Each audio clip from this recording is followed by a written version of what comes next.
the king of the $400 smartphone category, just got killed. Its successor, a physically identical flagship with better specs, a souped-up camera, and in the US, a 10% price bump.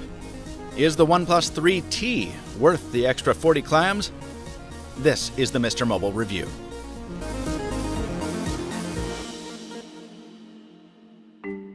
The question I posed in the intro is the only one I'll endeavor to answer in this review.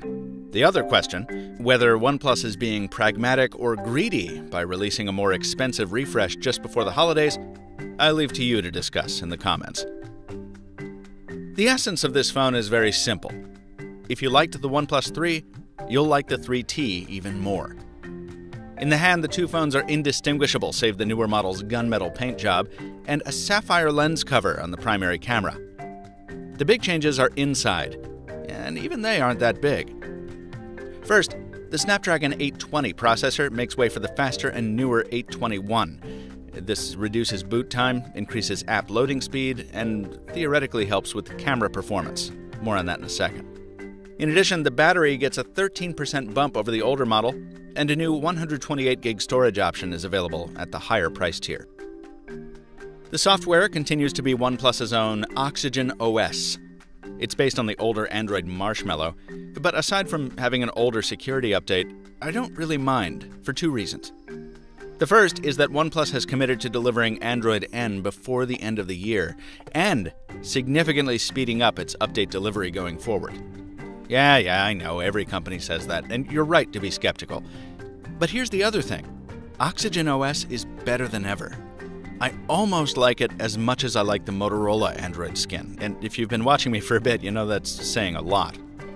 It continues to blend the super smooth performance of near-stock Android with very smart feature improvements.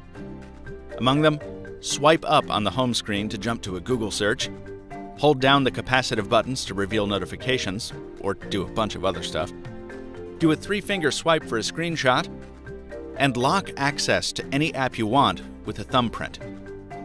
And these are just some examples. You can make basically every button and the ringer slider do exactly what you want. The result is a phone that can be quickly made to feel just like home, with very little effort. If you're a selfie storyteller, there's one last thing to get excited about: a new front-facing camera with the same 16-megapixel resolution as the main shooter. I ran an unscientific Snapchat poll, and most of you agreed that the OnePlus 3T outperformed the other front-facing cameras I used: a Pixel, the Moto Z, and the Mate 9. Results from the FFC in regular shooting were similarly impressive given enough light. I still think lower resolution sensors with bigger pixels are the way to go if you're mainly shooting selfies in the club, but for daytime stills and video calls, and especially Snapchat, this camera's great. As I said earlier, the primary camera is unchanged from the OnePlus 3, but the viewfinder has gotten upgrades in the form of a beefed-up manual mode and new software stabilization that works in concert with OIS to produce a nice, steady shot. Also, the focus is lightning quick, almost as fast as that on the Google Pixel. The bad stuff? It doesn't take much sun on a subject to make it overexpose, and this camera is yet another reminder that HDR isn't a cure-all. I'll let the pictures speak for themselves for a second.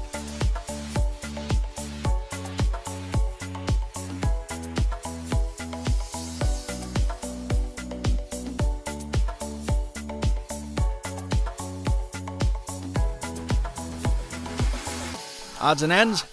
The display is the same Pentile AMOLED panel as on the 3, which means that purists will find something to hate about it even in sRGB mode. I think it's fine, with two little exceptions. One, it doesn't get quite bright enough in the sun. And two, the built-in night mode uses the worst shade of pea yellow I've ever seen. Moving on to battery life, the 3T's extra reserve is enough to see me to the end of even a heavy use day, as long as I don't do too much audio streaming. And the super quick dash charge rapid replenishment still lives up to its name. Some issues from the OnePlus 3 seem to have been corrected, like the annoying LTE signal jumping, while other bugs have cropped up, like the screen not always turning off in phone calls when using the dialer app. With every new so-called flagship killer that OnePlus launches, the price climbs a little bit higher. If you're put off by that, I can't say I blame you.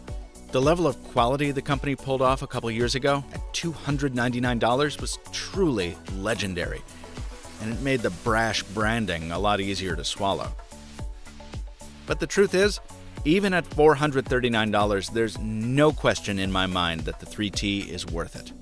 It's a well-made phone with a nice set of cameras, outstanding software, and a subtle sense of style that's kind of grown on me. In my view, it's still the king of the $400 to $500 smartphone segment.